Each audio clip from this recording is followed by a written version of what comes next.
सुप्रभात बच्चों। आज हम बीए प्रथम वर्ष के प्रथम सेमेस्टर में हिंदी साहित्य के इतिहास के बारे में चर्चा करेंगे। हिंदी साहित्य इतिहास, काल विभाजन और नामकरण।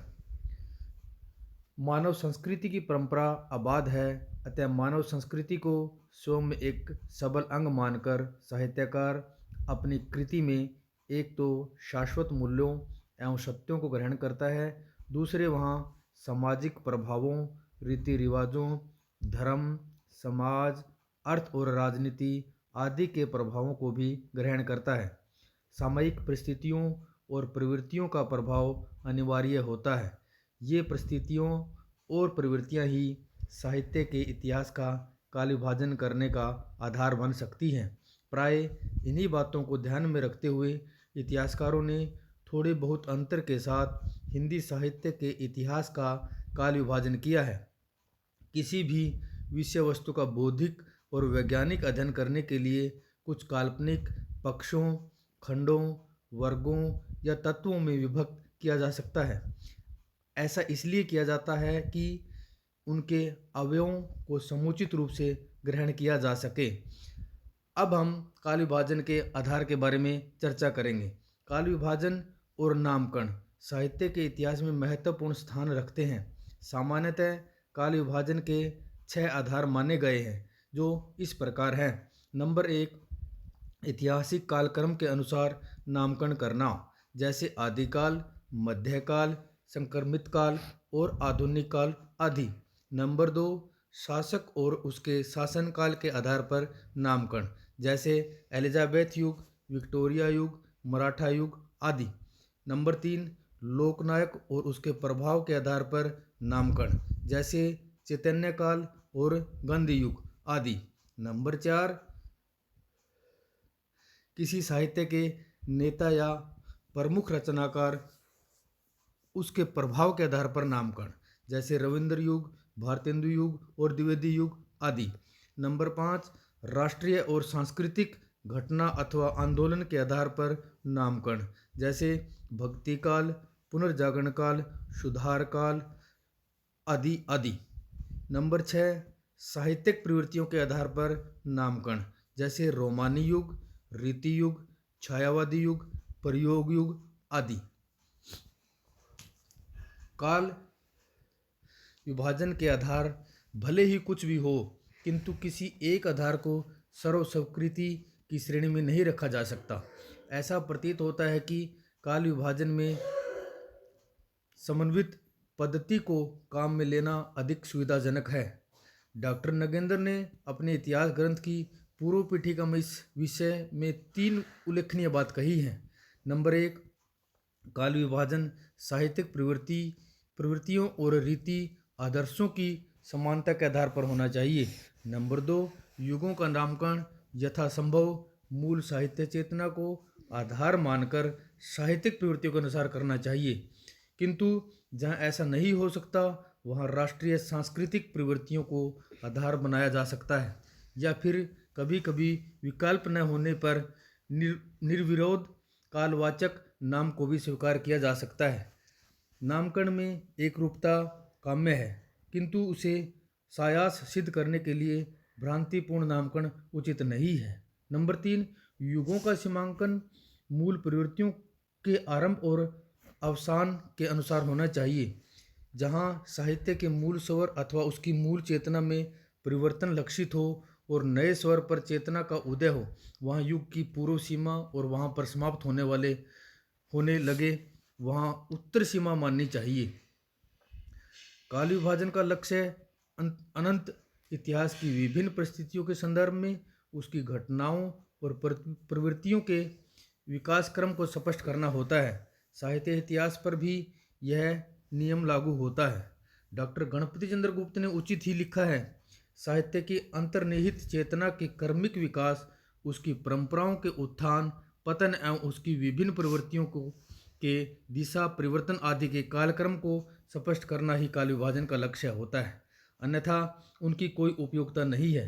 जहाँ काल विभाजन उपयुक्त लक्ष्य की पूर्ति में बाधक बनता है, वहाँ यही उचित है कि उसके अभाव में ही काल चलाया जाए। हिंदी साहित्य के इतिहास का काल विभाजन करने का प्रयास ग्रियर्सन, मिश्र बंधु, आचार्य शुक्ल आदि विद्वानों ने किया है।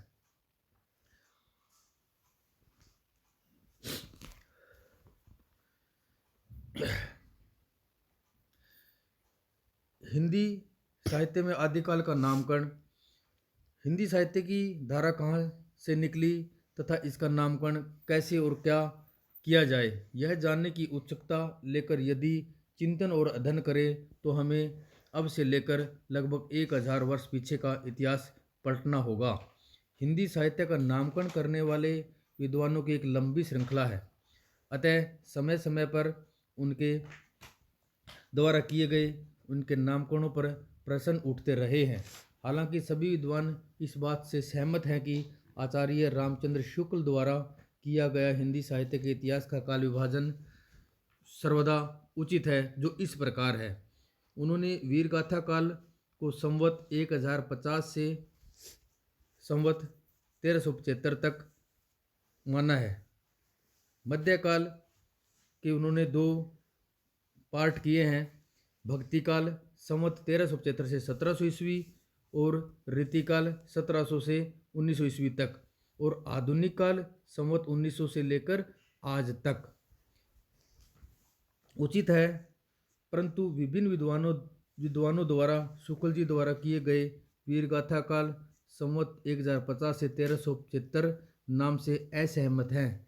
यही नहीं, अन्य बहुत से विद्वानों ने भी इस काल का अपने अपने हिसाब से नामकरण किया है। परंतु यह जानने के लिए कि इस काल का सबसे उपयुक्त नाम क्या हो सकता है, हमें विभिन्न विद्वानों द्वारा किए गए इस काल के नामकरण पर दृष्टिपात करना होगा। सामान्यतः किसी काल अथवा विशेष समावधि के काव्य साहित्य का नामकरण 2 आधारों पर किया जाता है, परंतु साहित्यिक प्रवृत्तियों के आधार पर। नंबर 2, किसी विशिष्ट व्यक्ति के कृतित्व के आधार पर। जहाँ तक हिंदी साहित्य के आदिकाल के नामकरण का प्रश्न है, विभिन्न विद्वानों ने इसका नामकरण करने का प्रयास किया है। सर्वप्रथम मिश्र बंधुओं द्वारा 4 भागों में प्रकाशित हिंदी साहित्य का इतिहास मिश्र बंधु विनोद, जिसके 3 भाग 1913 में और चौथा भाग 1934 में प्रकाशित हुआ। उन्होंने इस काल को प्रारंभिक काल का नाम दिया है। हालांकि हिंदी साहित्य का यह प्रारंभ ही था, अतः बाद में कुछ बदलाव के साथ यही नाम आदिकाल के रूप में प्रकट हुआ। परंतु इस बीच जिन हिंदी विद्वानों ने इस प्रश्न का उलझाने का प्रयत्न किया, उनके मत पर भी प्रकाश डालना तथा उसका खंडन करते हुए सही नामकरण करना उचित है। नंबर 1, वीरगाथा काल। आचार्य रामचंद्र शुक्ल ने 1929 में प्रकाशित अपने हिंदी साहित्य के इतिहास में उस काल के 12 प्रमुख ग्रंथ विजयपाल रासो, हमीर रासो, कृतिलता, कृति पताका, खुमान रासो, विशलदेव रासो, पृथ्वीराज रासो, जयचंद प्रकाश, जयमक जयचंद्रिका, परमाल रासो, खुसरों की पहेलियाँ, विद्यापति की पदावली चुने तथा इन ग्रंथों में वीरता की प्रमुख प्रवृत्ति के आधार पर इसका नामकरण वीरगाथा काल रखा। परंतु उनकी यह धारणा खरी नहीं थी, क्योंकि नवीन शोधों के अनुसार शुक्ल जी द्वारा बताए गए 12 ग्रंथों में से आरंभ के 4 अपभ्रंश साहित्य के संबंध है। विशलदेव रासो, खुमान रासो 15वीं शताब्दी के बाद की रचनाएं साबित हुई हैं। जयचंद प्रकाश और जयमंक जयचंद्रिका ऐसे ग्रंथों के नाम है जो आज तक उपलब्ध नहीं है। पृथ्वीराज रासो और परमाल रासो की ऐतिहासिकता संदेहपद है। खुसरो की पहेलियों में हिंदी का प्रारंभिक रूप अवश्य दिखाई देता है, परंतु उसमें वीरगाथा काल संबंधी कोई प्रवृत्ति नहीं है। शेष विद्यापति पदावली का रचना काल स्वयं रामचंद्र शुक्ल ने संवत 1460 स्वीकार किया है। अतः जबकि इस काल में सभी प्रवृत्तियां कम ज़्यादा रूप में विद्यमान थी, इसे वीरता की प्रवृत्तियों के आधार पर वीरगाथा काल नाम देना उचित नहीं है। नंबर 2, सिद्ध सामंत काल। राहुल संस्कृत्यायन ने इस काल को सिद्ध सामंत काल नाम दिया है। उसके विचार में इस काल में सिद्धों और नाथों द्वारा लिखित साहित्य ही प्राप्त होता है, परंतु इस नाम को स्वीकार करने से उस काल की समूची प्रवृत्तियों का बोध नहीं होता। संदेश रासक, विद्यापति पदावली तथा खुसरो के साहित्य को नज़रअंदाज करके ही इस नाम को स्वीकारा जा सकता है, अतः यह नामकरण भी विद्वानों को नहीं जचा। नंबर 3, चारणकाल। डॉक्टर रामकुमार वर्मा ने संवत 1000 से 1375 के इस काल को चारणकाल कहा है, परंतु यह नाम भी असंगत है क्योंकि यह बहुत सीमित है। इस नाम से ऐसा ध्वनित होता है कि जैसे उस काल में राजाओं के दरबारों में रहने वाले कवियों के अतिरिक्त अन्य किसी ने भी साहित्य रचना नहीं की।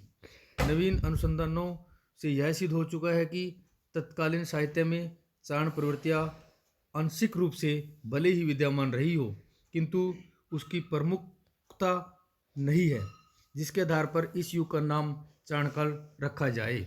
नंबर 4, बीजप्पन काल। आचार्य महावीर प्रसाद द्विवेदी ने इस कालखंड का नामकरण बीजप्पन काल रखा है। यह भी पूर्णतः असंगत है, क्योंकि बीजप्पन काल का अर्थ बीज का बोना है। उसके अनुसार हिंदी साहित्य का बीज इस काल में बोया गया, परंतु ऐसा नहीं है, क्योंकि इस काल में अपने पूर्ववर्ती साहित्य की प्राय सभी काव्य रूढ़ियों और परंपराओं का सफलपूर्वक निर्वाह हुआ है। इसके अलावा डॉक्टर गणपति चंद्र गुप्त ने इस प्रारंभिक काल तथा डॉक्टर हरिश्चंद्र वर्मा ने इसे दो भाषाओं एवं साहित्यों के मिलने के कारण संक्रमण काल कहा है, परंतु हमारी दृष्टि में यह नाम भी उपयुक्त नहीं है, क्योंकि प्रारंभिक काल तो आदिकाल के समीप ही है एवं चूंकि हमें केवल हिंदी साहित्य का अध्ययन करना है, अतः इसे संक्रमण काल कहना भी उचित नहीं है। नंबर 5, आदिकाल। हजारी प्रसाद द्विवेदी ने विभिन्न आचार्यों के विभिन्न नामकरणों पर विचार करने के बाद इस काल में किसी विशिष्ट प्रवृत्ति के अभाव में इसका नाम आदिकाल रखा है।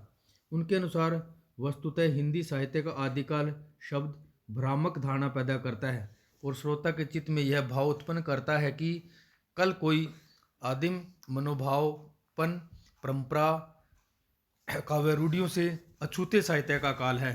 यह ठीक नहीं है। यह काल बहुत ही अधिक परंपरा प्रेमी सजग सचेत कवियों का काल है। यदि पाठक इस धारणा से सावधान रहे तो यह नाम बुरा नहीं है। डॉक्टर नगेंद्र ने भी उनके द्वारा दिए गए इस नाम का समर्थन किया है।